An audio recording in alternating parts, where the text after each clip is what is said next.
Hey everybody, it's Casey from Pinecase.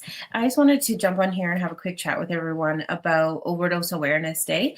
I know for a lot of you, it's not just a day, it's a massive part of your life. Maybe it is your life. So when I talk about it, I want to talk about it gently. I want to make sure that we're putting out the information as aggressively as possible, but also with being mindful that it's not just a ribbon and it's not just statistics and it's not just a rally. People really do leave. Yeah, they really do leave. They really do leave us. They really do live with this being a massive part of their day. And I can't imagine. Um, that's not true. I can't imagine, actually. I've lost a ton of people to drugs.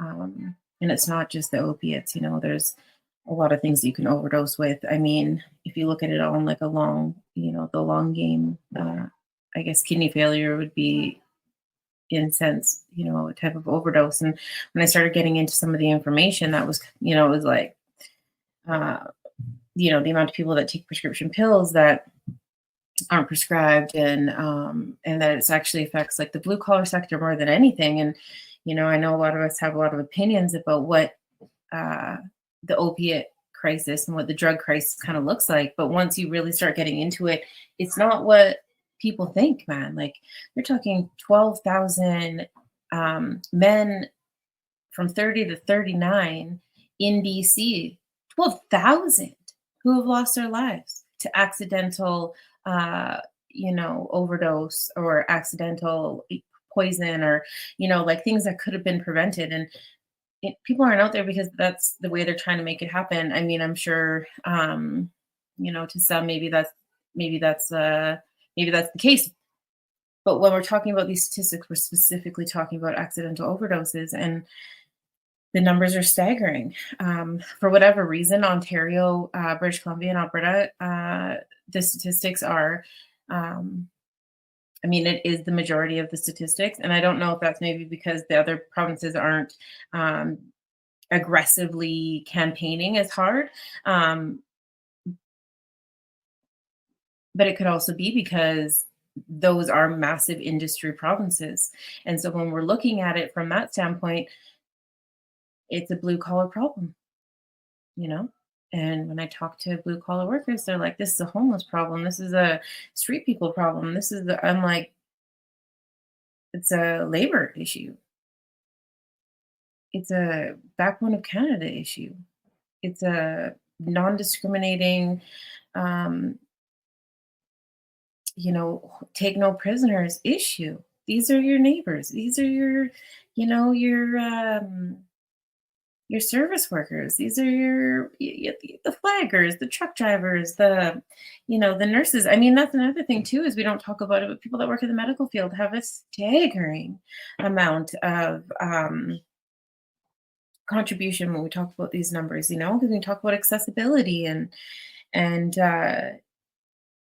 I was gonna say capability. And I guess that's kind of part about it because when we start talking about accessibility and what people are capable of, you have to be able to put yourself in that position in the first place. I mean, these are designer drugs; these are not a cheap thing to come around. And yeah, maybe there is a demographic that prioritizes their purchasing, right? So we're talking about luxury purchasing, right? This is not an essential, so to speak. Um, but it is heavily funded by the blue collar sector. And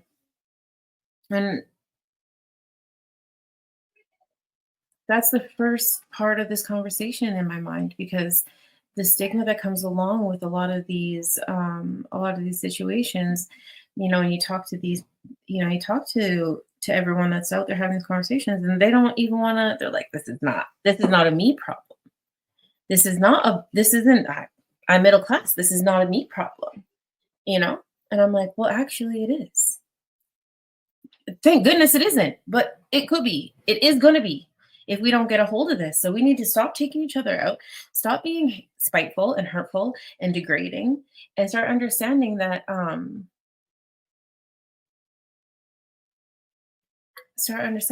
it could be you guys. It could be your family, it could be your friend group, it could be your peer group at work. Maybe it already is, you know? Stop hating on each other for it. Start being respectful.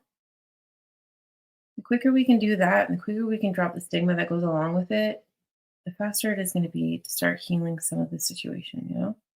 I mean, it's not about necessarily breaking chains, but if we can get on there and start just building new chains, start building new ways of approaching this. And I've talked a lot about it on the podcast before about strength based approach. Milk came on here and he had a bunch of wonderful things to talk about when we came to that about like, 'cause he's out there doing the Lord's work in all sorts of places, and being a social worker is not a glamorous job, you know. But when he was talking about solutions, that was a topic that came up over and over and over again, and it was like we got to stop cutting people up for this kind of stuff. We got to stop, pushing people down for this stuff. We really need to get in there and show people some love and show them that they're important and show that there's value to them. Because if that's not a thing, then what would they be getting? Why would they even bother? Who wants to get up in the morning after everything's, you've either destroyed everything or everything's been taken from you?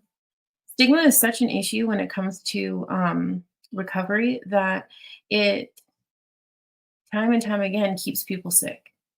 I'm no stranger to this topic, and the most common conversation that I have is I would have asked for help a lot sooner, but I was so scared that if I told people what was happening and I failed to get clean the first time, they would take my kids.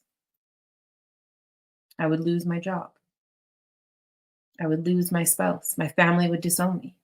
The fear of maybe failing the first time was so profound that they would just rather not try, that the cons far outweighed the pros, and they would be better off just toughing it out, knowing that the end could actually be death.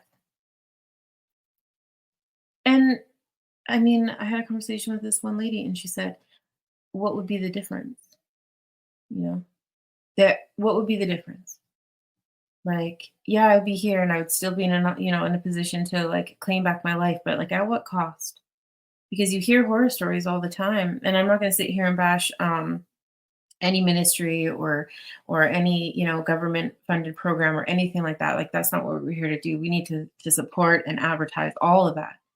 But there is a history to some of this stuff. There's a history to why people don't want to reach out and ask for help. And if we come together as a community, if we come together as a community and take the stigma out of it and lend a hand, then it's a lot harder for these bigger foundations and bigger, projects to maybe flex some of their original ideals on. It's a lot harder for them to like stick to what they thought what is essentially, worked. Maybe I don't want to say that it worked, but I'm just saying that they haven't done much to change a lot of those policies, or we haven't done enough to change these policies. Like that's something that, as a community, we need to come together and take a serious look at. Like no one's going to change those policies unless people are yelling about it, right?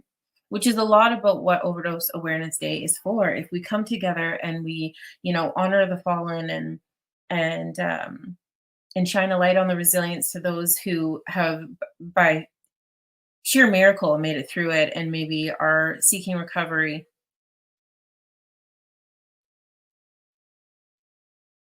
We can do that. But it also creates the conversation that sparks the imagination and the backbone and the tenacity that we need to march into those buildings, to lobby our local government, it doesn't have to be violent, it doesn't have to be negative, it doesn't have to be angry or forceful. Do the right thing. Figure out when your town council meeting is. Put in your application to be a speaker. Take your couple of minutes and tell the story. You don't have to be worried about zoning laws and what the peace officers are up to have a place at that table. Go and take the mic and tell the stories. Because if we all just went in and did that, eventually they're going to have to take notice. I mean, the last city hall meeting I listened to, a doctor from Vancouver Island, she's actually a methadone doctor, actually. She was in there like, this is a problem. I'm on the front line, and this is not, this is an emergency. This is a medical emergency, and she's got 30 years in that specific industry, dealing with OAT medication and like Suboxone and methadone. Well, I shouldn't say Suboxone because that came a little bit later on, but methadone specifically. So when you're talking about somebody who's on the front line all the time, whose heart has to be in it, because I mean, I don't know if there's a check big enough to put yourself in a position day in and day out that are dealing with just this revolving door of heartbreak. I mean, there is triumphs in there, but heartbreak. And for her to see the declining, the situation just declining. This is an industry that she's like, not only is it affecting the community, and not only is it affecting me being in our community and being a doctor, because I see it time and time again, but we are not in a position medically to handle what is happening. And one voice is not enough. She went in there and spoke on behalf of, her own situation. But if we all did that, they couldn't ignore that. One or two, sure. One or two per town hall, sure. But I've seen these numbers. I mean, go back and look at my Facebook. Just scroll down and tell me those aren't real numbers. Those are real numbers, which means that there's a lot of people out there that this is directly affecting. Because for everyone who has passed, there is a whole family attached to them, a whole friend group attached to them, a whole peer group attached to them.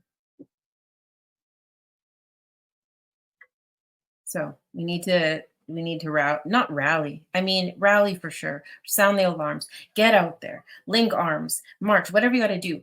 But also find protocol and procedure. Hoop jump. Do the hoop jump. Jump all the hoops you can. Because people aren't listening to people who are yelling around and freaking out and crying as much as I wish they would. That's not how it's happening. The doors get shut. The stigma grows larger. The hate gets bigger and bigger and bigger because people get frustrated. People don't want to see what's sad and what's upsetting and what's depressing. People want to be entertained, right? And I know that's that alone is going to cause a lot of anger for those who have lost, or those who have advocate for those who have lost, or those who are tirelessly like out there with their outreach and their sweat equity and their, all of that. People who are tolerating their neighbors who are, not in a great position. And I mean that in a sense that like, these tent cities go up or, maybe there's a sober living facility on your street that you're not really stoked about, right? We tolerate, right? But what we need to do is follow the protocols and procedures that are already in place to get to the space, to put in the application one at a time. Because how the story goes, right? Like one seashell mattered to that starfish, mattered to that starfish, it mattered to that starfish. And unfortunately, when you're talking about the government, it doesn't always necessarily matter to that starfish. But if you start looking at the whole damn beach, it gets harder and harder for them to ignore. So let's start collecting the starfish, putting them back in the water. Rant over. Like I this was supposed to be a mic check, to be honest. But anyways, here we go. Casey with Pinecase. Thanks for listening. I just wanted to wrap up a little bit to do with Overdose Awareness Day. Thanks to everyone that was out there doing their thing, making it happen, and putting all of these amazing projects together. It's been really truly a blessing to see all of the things that happen in each of the communities. So big ups to everybody else.